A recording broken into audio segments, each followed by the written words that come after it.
Hello everyone, this is Aarti. Welcome to SR education online classes.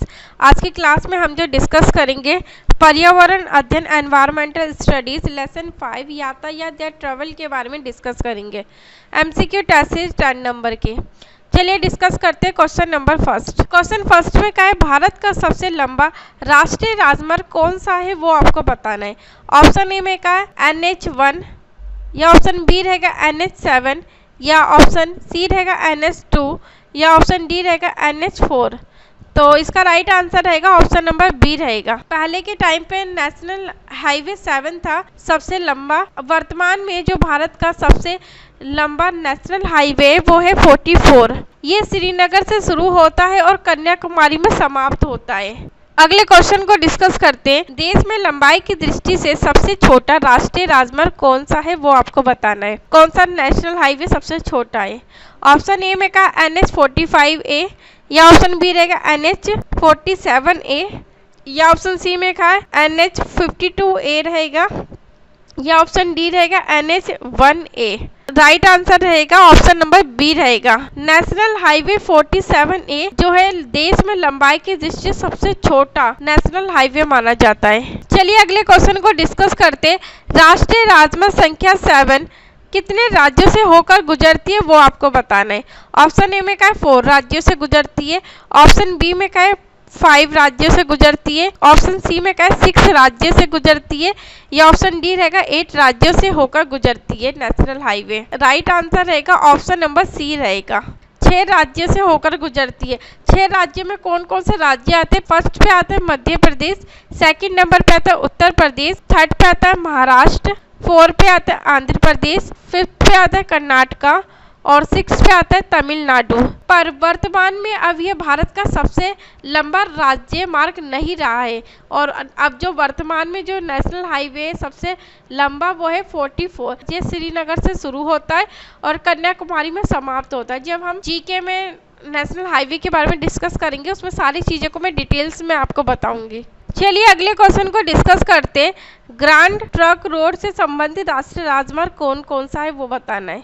Option A में क्या है NH1 एवं NH2, या ऑप्शन बी रहेगा NH2 एवं NH3, या ऑप्शन सी रहेगा NH3 एवं NH4, या ऑप्शन डी में क्या है NH4 एवं NH5। इसका राइट आंसर रहेगा ऑप्शन नंबर ए रहेगा नेशनल हाईवे 1 एवं नेशनल हाईवे 2। चलिए अगले क्वेश्चन को डिस्कस करते हैं। राष्ट्रीय राजमार्ग संख्या 1 निम्न में से किन किन नगरों के मध्य है वो आपको बताना है। ऑप्शन ए में का दिल्ली और अमृतसर के बीच है, या ऑप्शन बी रहेगा दिल्ली और मुंबई के बीच है, या ऑप्शन सी में का दिल्ली और कोलकाता के बीच में है, या ऑप्शन डी रहेगा आगरा और कोलकाता के बीच में। इसका राइट आंसर रहेगा ऑप्शन नंबर ए रहेगा दिल्ली और अमृतसर के बीच में राष्ट्रीय राजमार्ग संख्या 1। चलिए अगले क्वेश्चन को डिस्कस करते हैं। भारत में वायु परिवहन का विकास कब प्रारंभ हुआ था, कब शुरू हुआ था वो आपको बताना है। ऑप्शन ए में का 1911 ईस्वी में, या ऑप्शन बी में का है 1922 ईस्वी में, या ऑप्शन सी रहेगा 1912 ईस्वी में, या ऑप्शन डी रहेगा 1923 ईस्वी में। इसका राइट आंसर रहेगा ऑप्शन नंबर ए रहेगा। भारत में वायु परिवहन का जो विकास प्रारंभ हुआ था वो हुआ था 1911 ईस्वी में। चलिए अगले क्वेश्चन को डिस्कस करते हैं।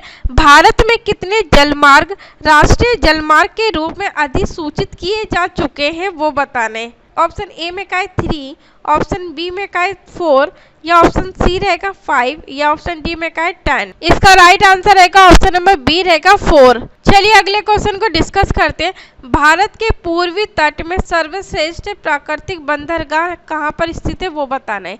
ऑप्शन ए में का है कोलकाता में, ऑप्शन बी में का है विशाखापत्तनम में, या ऑप्शन सी रहेगा तूतीकोरिन में, या ऑप्शन डी रहेगा चेन्नई में। इसका राइट आंसर रहेगा ऑप्शन नंबर बी रहेगा विशाखापत्तनम में। चलिए अगले क्वेश्चन को डिस्कस करते हैं। मुंबई बृहत्तम पतन है जिसके प्रकृति खुले विस्तार व सुचारू पौधाश्रय है। यहाँ से देश के कुल निर्यात का खालिस्तान या डैश लोहा अयस्क निर्यात किया जाता है कितना प्रतिशत वो आपको बताना है। ऑप्शन ए में का 40%, ऑप्शन बी में का 30%, या ऑप्शन सी रहेगा 50%, या ऑप्शन डी में का 60% निर्यात किया जाता है। इसका राइट आंसर रहेगा ऑप्शन नंबर सी रहेगा 50% लोहा अयस्क निर्यात किया जाता है। चलिए अगले क्वेश्चन को डिस्कस करते हैं। भारत में वायु परिवहन का राष्ट्रीयकरण कब किया गया था वो बताना है। ऑप्शन ए में कहा 1956 ईस्वी में, या ऑप्शन बी रहेगा 1953 ईस्वी में, या ऑप्शन सी में कहा 1957 ईस्वी में, या ऑप्शन डी रहेगा 1954 ईस्वी में। इसका राइट आंसर रहेगा ऑप्शन नंबर बी रहेगा 1953 ईस्वी में भारत में वायु परिवहन का राष्ट्रीयकरण किया गया था। चलिए अगले क्वेश्चन को डिस्कस करते। किस बंदरगाह को भारत का प्रवेश द्वार कहा जाता है? ऑप्शन ए में कहा मुंबई को, ऑप्शन बी में कहा कांडला को, या ऑप्शन सी रहेगा कोची को, या ऑप्शन डी में कहा विशाखापत्तनम को। इसका राइट आंसर रहेगा ऑप्शन नंबर बी रहेगा कांडला बंदरगाह को भारत का प्रवेश द्वार कहा जाता है। चलिए अगले क्वेश्चन को डिस्कस करते हैं। भारत का 40% सड़क परिवहन कहाँ पे होता है वो बताना है। ऑप्शन ए में कहा राष्ट्रीय जलमार्ग से, ऑप्शन बी में कहा राजकीय मार्ग से, या ऑप्शन सी रहेगा जिला मार्ग से, या ऑप्शन डी रहेगा ग्रामीण सड़कों से। इसका राइट आंसर रहेगा ऑप्शन नंबर ए रहेगा भारत का जो 40% सड़क परिवहन होता है वो राष्ट्रीय राजमार्ग से होता है, नेशनल हाईवे से। चलिए अगले क्वेश्चन को डिस्कस करते हैं। निम्नलिखित में से कौन सा एक भारत का प्राकृतिक बंदरगाह नहीं है वो बताना है। ऑप्शन ए में कहा चेन्नई, ऑप्शन बी में कहा कांडला, ऑप्शन सी में कहा पारादीप, या ऑप्शन डी रहेगा मुंबई। इसका राइट आंसर रहेगा ऑप्शन नंबर ए रहेगा चेन्नई। चलिए अगले क्वेश्चन को डिस्कस करते हैं। गांधीधाम या गुजरात का रहने वाला कोई व्यक्ति पहले भोपाल या मध्य प्रदेश और फिर हैदराबाद या आंध्र प्रदेश जाना चाहता है तो उसका जो सफर जो यात्रा शुरू होगी वो किस दिशा में होगी वो बताना है कि व्यक्ति किस दिशा में जाएगा। पहले ऑप्शन ए में कहा है पहले दक्षिण दिशा में और फिर पूर्व दिशा में जाएगा, तो ऑप्शन ए में गलत कहा है।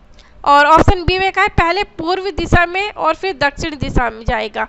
ऑप्शन सी में कहा है पहले पश्चिम दिशा में और फिर दक्षिण दिशा में जाएगा, तो ऑप्शन सी में भी गलत कहा है। और ऑप्शन डी में कहा है पहले दक्षिण दिशा में और फिर पश्चिम दिशा में जाएगा, तो ऑप्शन डी में भी गलत कहा है, सी में भी गलत कहा है और ऑप्शन ए में भी गलत कहा है। इसका राइट आंसर रहेगा ऑप्शन नंबर बी रहेगा। जो व्यक्ति की यात्रा सफर जो प्रारंभ होगा वो होगा पहले पूर्व दिशा में जाएगा, फिर उसके बाद दक्षिण दिशा में आएगा। हैदराबाद या फिर आंध्र प्रदेश जो है वो दक्षिण दिशा में स्थित है। चलिए अगले क्वेश्चन को डिस्कस करते हैं। किसी शहर के मानचित्र पर यह लिखा था स्केल 1 सेंटीमीटर बराबर 110 मीटर होता है।